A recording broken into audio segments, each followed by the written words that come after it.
Hanging on desperately, these were the scenes across New Zealand's Canterbury region as widespread flooding forced hundreds from their homes. This man saved by a rescue helicopter as onlookers watched on. A state of emergency declaration was made on Sunday as more than 400 millimetres of rain fell on the eastern parts of the South Island. It's been described as a once-in-a-century downpour.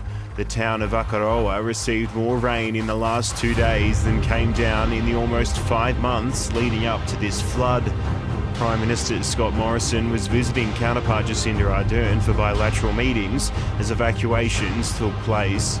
Some communities were issued notices to boil their drinking water amid severe resource shortages. Around 75 schools, several office buildings and major roadways remain closed as rivers around Christchurch struggle to contain the rising tide. A flooded treatment pond in the town of Ashburton contaminated downstream flows, where locals were told to avoid all contact with the floodwater, as authorities scramble to safeguard more towns under threat.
But we start this news hour with breaking news out of Burkina Faso, where one of the biggest massacres in years has been committed.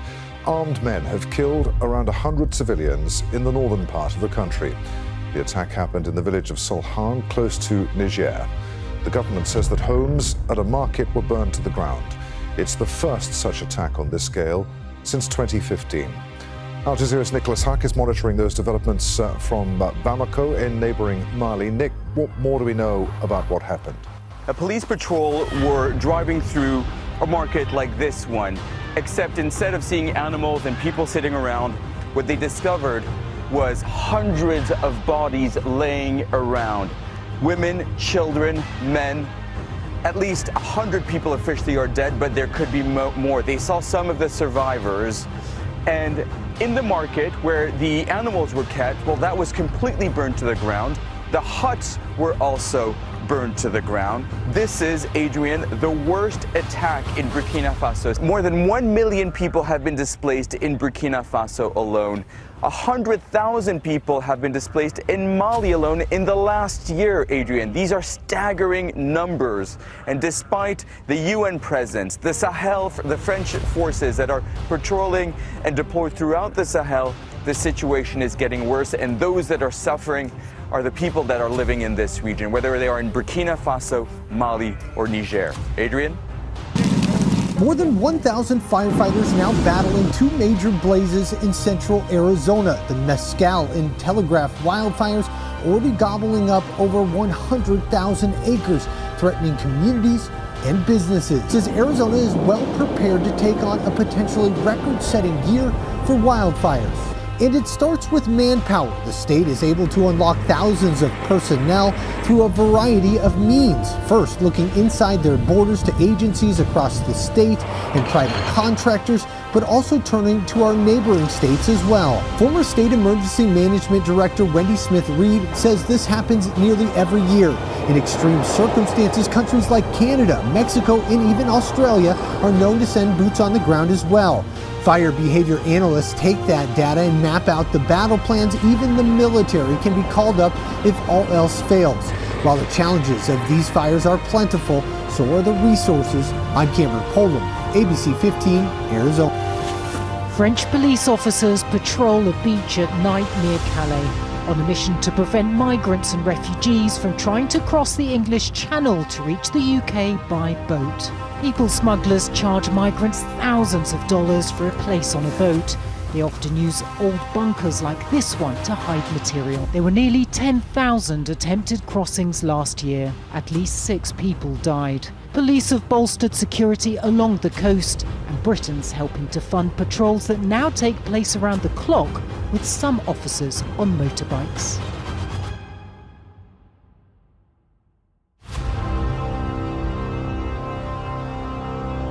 Many of the migrants are from Eritrea, Sudan, Iraq or Afghanistan. Stuck in squalid conditions in Calais, some say that the police harass them. We saw officers clear hundreds of people from a camp. This group of young Afghans say that they'll risk a boat crossing for a decent life. Brexit and the pandemic haven't dissuaded some from trying to reach Britain or ended dreams of the sort of safety that many take for granted. The village of Agua Escondida. Here, poverty has forced many to migrate to the United States. Tomas Tolares says 3 of his 7 children have left Guatemala for the U.S., including his oldest son, who died in an accident 7 years ago after crossing the border. Tomas tells us a smuggler charged his son $16,000 to get him into the U.S., a debt that fell on Tomas after his son's death. Despite efforts by regional governments to curb migration, there's no indication that migrant numbers are declining. Guatemalan citizens cite extreme poverty and a lack of opportunity as the overwhelming reasons for leaving the country. But experts argue the government here is actually benefiting from migration. Nearly 3 million Guatemalan citizens are estimated to be living in the United States, and the money migrants send back home as remittances now accounts for more than 16% of GDP, according to a recent study. As economic conditions in the country only seem to be worsening, he's hoping things can only get better from here.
And dozens of children have been abducted by jihadists roaming in parts of northern Mozambique during raids in 2020. Here's a report. The British charity Save the Children says that the abduction of children has become a new and alarmingly regular tactic by armed groups involved in a conflict. The charity pointed out that the numbers involved were likely higher than its estimates. Based on the data collected by a US conflict tracker, at least 51 children, most of them girls, have been captured in Cabo Delgado province. Since 2017, Islamist attacks have displaced nearly 700,000 people. Dozens have been killed and more than 67,000 people had to abandon their houses after Islamic State-linked militants launched a coordinated assault on Palma town. Nearly half of those displaced are children. It's been declared the worst catastrophic food crisis in a decade. Here in Ethiopia's northern Tigray region, many have been reduced to relying on scraps, drinking the same water as their cattle. In a report released on Thursday, the UN revealed that more than 5.5 million Tigrayans are now grappling with high levels of acute food insecurity, and hundreds of thousands are facing famine-like conditions. The global body has criticized the lack of access to all areas of Tigray for humanitarian workers seeking to deliver aid, blaming the dire situation on the ongoing conflict. However, the Ethiopian government has disputed the latest analysis, saying food shortages are not severe and aid is reaching its required destination. Fighting broke out in the region in November between government troops and the region's former ruling party, the Tigray People Liberations Front.